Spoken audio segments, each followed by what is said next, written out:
On this week's Whaddya'know Wednesday, I'm going to go through 6 tips to enhance your negative keyword strategy.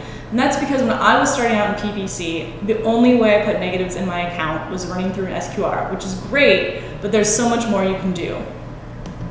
So to go through the example, we are going to pretend that I run the children's clothing store, Perfectly Primped Children, and we sell boys and girls clothing for babies, toddlers, and kids.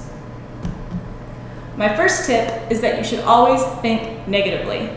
Don't just look for negative keywords when you're going through an SQR. Look for it anytime you're doing keyword additions as well. So you should always be on the lookout for negative keywords for 2 main reasons. First of all, if you have them in your account and people are showing impressions but not clicking on your ads, that's going to lower your CTR, which is going to lower quality score. If people are searching on terms you don't want them to and they click on an ad, that's going to increase your CPL because you're spending money but you're not going to get the conversions. So you want to make sure these negatives are in your account before users even start searching for them. So take this example. If I do keyword research for girls clothing to expand my campaign, I can already see 3 good negatives I can add into my account since I don't sell teen clothing. So get those in right away before people start searching for them.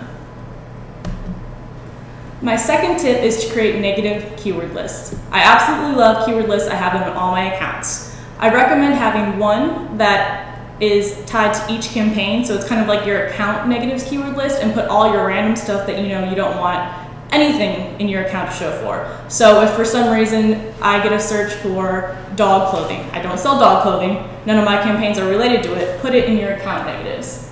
I also like to create keyword lists for categories of negatives to help keep myself organized. So for example, say that I sell some character clothing, so I have like Sesame Street, with Elmo and Big Bird, but I also don't sell these, so I can have a negative keyword list of characters and then list the characters of clothing that I don't have available so that people aren't searching for it and seeing my ads. This also helps because if for some reason I want to start carrying Minnie Mouse clothing, I can just go into this keyword list and remove it instead of having to go into each individual campaign and seeing if I happen to have Minnie Mouse in them or an ad group. So this helps keep you organized, and if you need to make any major changes, it's a lot easier just to go in this way. My third tip is to make sure you are utilizing keyword match types. Don't just add your keywords in this broad, don't just add them as phrase. Make sure you're using all of them to really help target your traffic. So this is just a quick review of the different types. There's broad, phrase, and exact, and this is just in AdWords, not in Ad Center. Ad Center, they're all just phrase, so you won't be able to use this tip in Ad Center, unfortunately. So for example, let's say I now carry this beautiful Minnie Mouse t-shirt.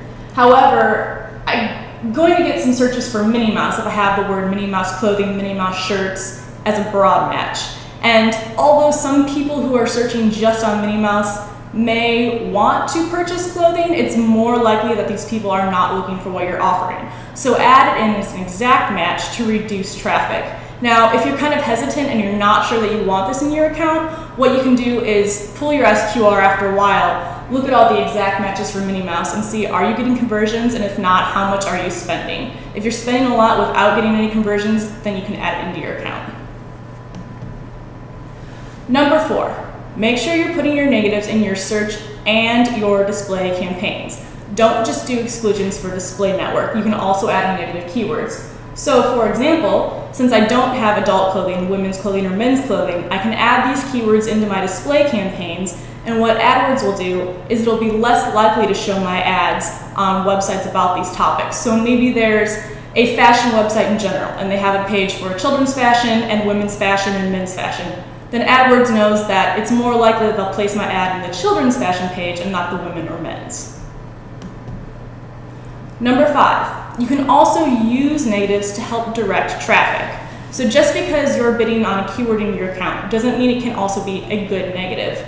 So for example, if I have my ad groups that are babies, toddlers, or my campaigns that are babies, toddlers, and kids, I can help direct traffic by putting in negatives. So for babies, I'll have the negatives toddler and toddlers and kids. And what this does is it allows you to tell Google that if someone searches for babies clothing, I want them to go to the babies campaign. If someone searches for toddlers clothing, I want them to go to the toddlers campaign.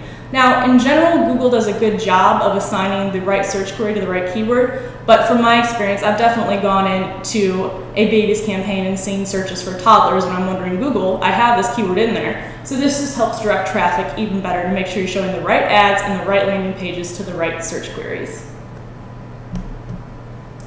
And number 6, and this is something that I didn't start doing until recently, and I can't tell you how helpful it's been. Make sure you always audit your negative keywords. I would go through your negative keywords immediately if you take over a new account, just to see what's in there, get an idea and see if there's anything that shouldn't be. But also check at least twice a year. And it's really easy when you're uploading things to an editor to accidentally assign it to the wrong column, and something that should have been a keyword goes in as a negative keyword, and you're blocking traffic that could really be helpful.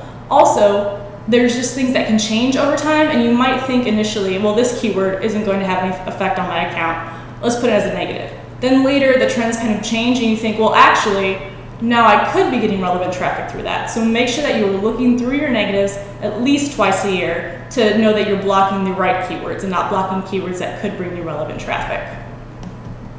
So as a quick overview, my 6 tips to enhance your negative keyword strategy: think negatively, create negative keyword lists, utilize negative keyword match types, make sure you put your negatives in search and display campaigns, use negatives to direct traffic, and make sure that you audit your negatives.